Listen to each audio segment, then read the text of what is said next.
agriculture, with a faith born not of words, but of deeds. Achievements won by present and past generations of agriculturalists. In the promise of better days through better ways, even as the better things we now enjoy have come to us from the struggle of former years.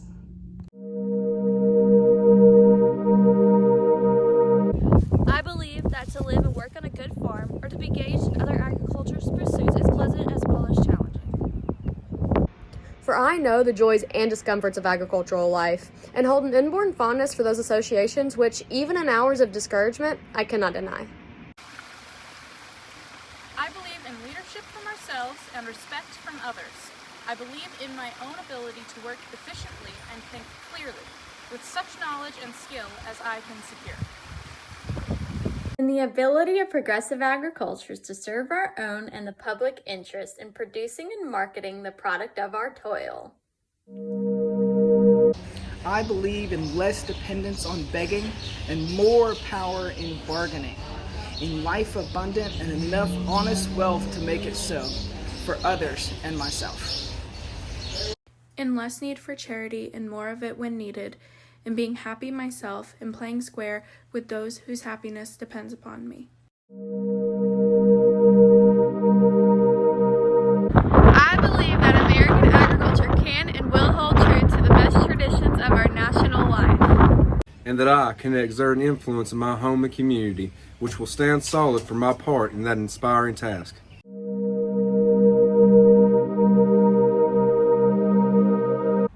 I believe in the future of agriculture, with a faith born not of words, but of deeds. Achievements won by present and past generations of agriculturalists. So what did E.M. Tiffany mean by this first phrase of the first paragraph? Well, he simply says that he believes in the future of agriculture. Himself, members, supporters, and alumni believe or have a greater faith in what is to come of the agriculture industry, whether it be 10 days from now or 10 years from now. He believes that the agriculture industry will prosper. And by doing through deeds and not of words, he's simply referring to the well-known phrase of actions speak much louder than your words, and practice what you preach. Thinking about this, what are some examples of achievements or milestones met by present and past agriculturalists, whether it be today's agriculture and then past, it can be 5, 10, 50 years ago. So I encourage you to stop the video and think of some examples of these achievements. In the promise of better days through better ways, even as the better things we now enjoy have come to us from the struggles of former years. In the promise of better days through better ways, this means we will have better outcomes in the future by learning new techniques versus the struggles accomplished by mistakes. We now enjoy more things by overcoming the struggles of former years. We have overcome many obstacles in the agriculture industry by new technological advances, such as solar panels. Developing solar panels has many struggles, from figuring out how to transform sunlight into energy. My questions to you are, how can we have better days through better ways, and how can we overcome major agricultural issues?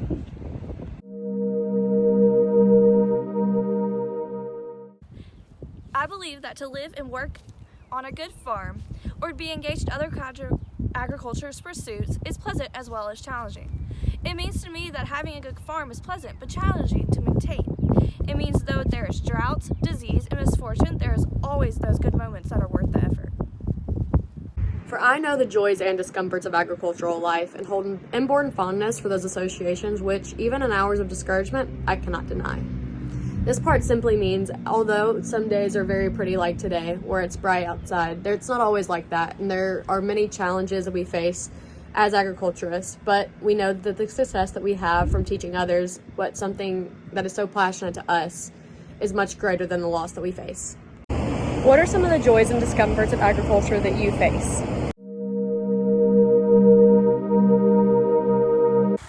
I believe in leadership from ourselves and respect from others. I believe in my own ability to work efficiently and think clearly, with such knowledge and skill as I can secure. Now what this means is that you should always respect those that you work with, no matter what it is that you are doing, and also to have confidence in your own ability to work effectively on whatever project or job you are doing. If you were to be placed in a position of management of a greenhouse, how is it that you should treat those who are following your lead?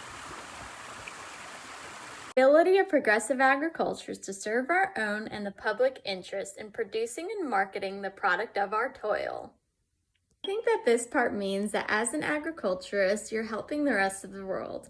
A real-world example of this is whether you're a farmer or livestock producer or any other ag field, what you're doing is benefiting everybody and not just for your own families.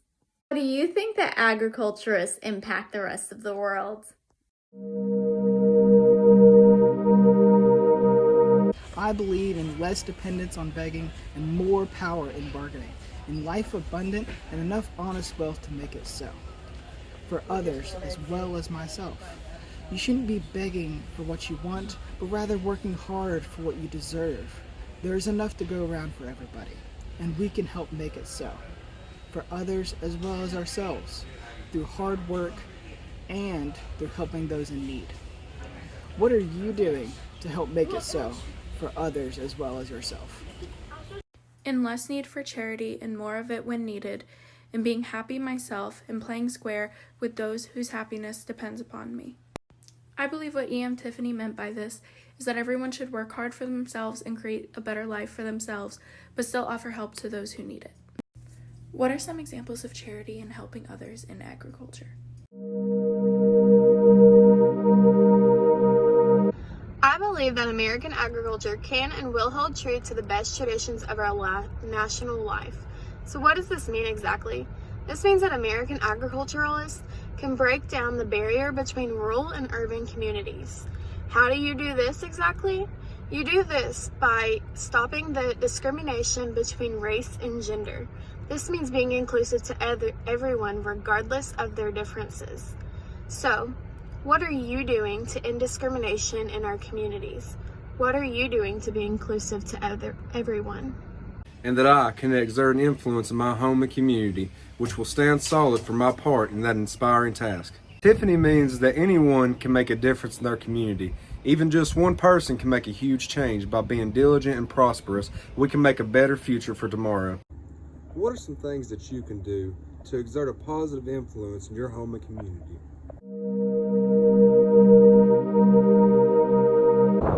The first part of the Creed shows that actions speak louder than words. There have been many accomplishments met by agriculturalists as well as many failures. Records of achievements won by past and present agriculturalists are important because we learn best from our mistakes and make progress with our successes.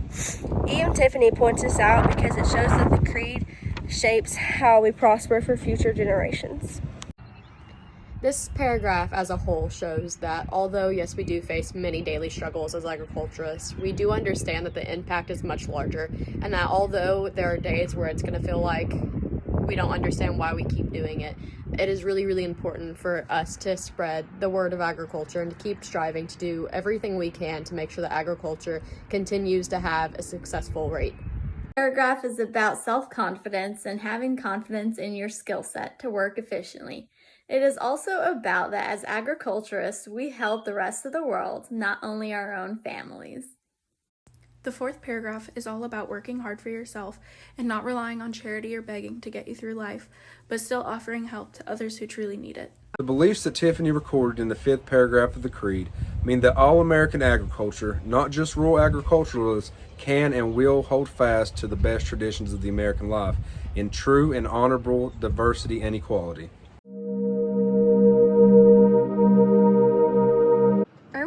Tiffany was born in 1882 in Linden, Kansas, and passed in March of 1949 at the age of 65.